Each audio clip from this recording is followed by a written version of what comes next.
Non mais c'est dingue quand même. Dès qu'une femme est un tant soit peu émancipée ou autonome, on la traite de sorcière. Ah, moi je trouve ça cool les sorcières. Ouais, à l'origine c'est cool une sorcière. Une sorcière c'est elle qui a le savoir des plantes, qui a des connaissances en médecine, donc du pouvoir. Et le pouvoir, c'est cool. Mais c'est mal vu. Ouais, et pendant des années, l'appellation sorcière, c'est quand même le prétexte passe-partout pour assassiner des femmes. T'as guéri quelqu'un? On te crame. T'es pas mariée et tu vis seule. On te crame. T'es rousse. On te crame, mais bon, on n'est plus au XVIe siècle. Que tu crois.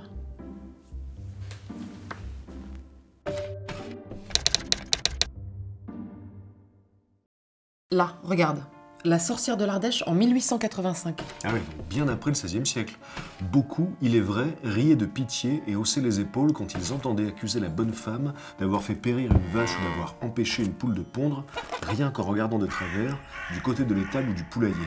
Mais d'autres croyaient mordicus qu'elle avait le mauvais œil, et par aucun raisonnement vous ne leur auriez enlevé cette croyance. Bah oui, vieille, édentée, un nez un peu pointu et un bâton en guise de canne, une vie solitaire. Bah dit comme ça, tu convoques tous les contes les plus terrifiants. Alors qu'en vrai, c'est juste une vieille femme seule. Pour son voisin, en revanche... Ah bah lui, regarde, il est persuadé qu'elle a jeté un sort à sa femme qui n'a plus de lait. Alors il va voir la prétendue sorcière et il lui lance « Tu vas faire revenir le lait de ma femme ou je te brûle les pieds !» Et il l'a fait. Bah ouais. La malheureuse proteste ce débat, mais la brute se saisit d'elle, l'attache, la suspend par les aisselles sous le grand manteau de la vaste cheminée et allume sous ses pieds une brassée de bois sec. La victime est conduite à l'hôpital et le meurtrier est arrêté. Tous les coups, le lait de sa femme a dû revenir après l'arrestation du mari. Il ira apprendre dans quelques maisons centrales qu'on ne pend plus, qu'on ne brûle plus, qu'on ne rame plus sur les galères, et que sorciers et sorcières n'existent plus de nos jours. Ouais, mais là, regarde. Une scène horrible qui rappelle les épouvantables scènes du Moyen-Âge s'est produite près de Pataz, dans une des provinces du Pérou. Une pauvre femme s'est attiré les foudres du curé qui finit par la dénoncer comme sorcière et la condamne à être brûlée. Déjà à l'époque, le journaliste fait l'amalgame entre chasse aux sorcières et Moyen-Âge, alors qu'en fait ça a commencé bien plus tard. Oui, mais alors ça c'est tellement ancré dans l'inconscient collectif. Alors qu'à l'opposé, sorcier c'était plutôt cool. C'est ton mot, ça, cool.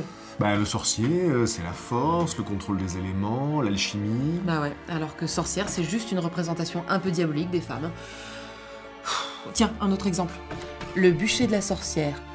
Vers 6h du soir, la veuve Lebon est dans son lit, chez sa fille et son gendre. Ses deux autres fils arrivent, la prennent par les pieds et par la tête et l'emmènent dans la cheminée, encore une fois. Mais qu'est-ce qu'ils ont tous avec les cheminées? Ouais, comme quoi le chauffage central, ça a du bon. Ouais. Sous l'action des flammes qui montaient, l'enveloppaient, la veuve Lebon poussa des hurlements douloureux et essaya de s'arracher à cet atroce supplice. Dans la pensée de beaucoup de personnes, qui pourraient bien avoir raison, le bûcher du hameau de Luneau n'a pas été élevé pour y brûler une sorcière, mais bien pour rôtir une mère dont le seul crime était d'être infirme, presque folle, et possédant 1 millier de francs d'économie qu'elle se refusait à partager entre ses enfants et son gendre. Bon allez, c'est bon, ça m'a déprimé. Quand tu penses que la chasse aux sorcières, c'est toujours d'actualité...